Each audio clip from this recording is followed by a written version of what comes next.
Rachel Dolezal at it again. She loses her job. It's like a teaching gig, so to speak, because of some pictures. Let's just put it up full mass. Let's do it this way here. All right, I'm going to start slow. All right, I'm going to work into it.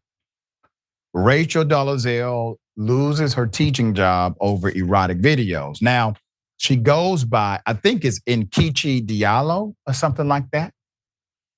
She's lost her teaching job with the Catalina Foothills School District, where she was an after-school instructor at Sunrise Drive Elementary. All right, this is in Arizona. After explicit pictures from her OnlyFans began making the rounds again online. Local outlet News 4 brought attention to the latest images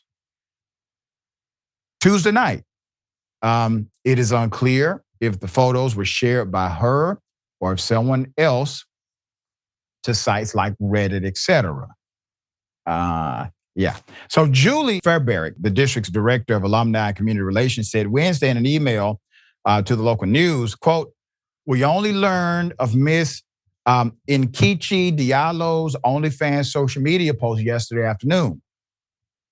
A post contrary to our district's use of social media by district employees policy attached here. And our staff ethics policy. She is no longer employed by the Catalina Foothills School District."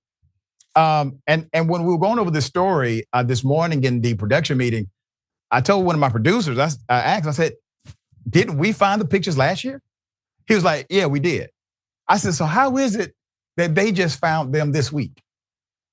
Anyway, so as some might remember, 2014, Dolezal, once an African studies professor when she was pretending to be African American in Washington State and the head of the Spokane chapter of the NAACP, became infamous after she was exposed for pretending to be a light-complected Black woman, achieving the look by getting perms, spray tans, like bringing on a Black guy to say, "This is my dad." It was quite extreme. She had disappeared into obscurity for a minute, right?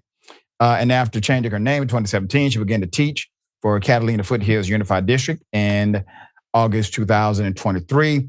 On her public Instagram, she had her account linked alongside a book, podcast, and her 2018 Netflix documentary. The incident is mind-boggling, given her account and images from it became relatively publicly known September of 2022. We covered it right here on Indisputable.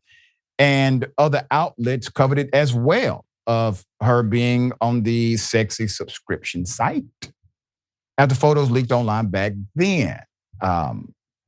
She initially launched a page in 2021 for the low cost of $9.99, $9.99 monthly.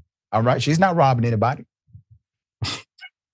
Offering subscription. I'm sorry, that was unprofessional. Offering subscribers fitness videos, hair tutorials, and foot pics.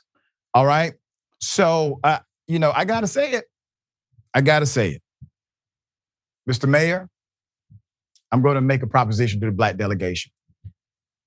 I'm going to propose that we put up Senator Tim Scott. We're going to bring Rachel Dolezal back. Listen, for $9.99, she can have my vote. Listen. No, listen. Oh, man. I think that the idea that she's losing her job for something that she just didn't do, it's kind of crazy. This sounds like some parent, some mother caught her husband looking at Rachel's OnlyFans page, yeah, and now she got mad and reported it to the school.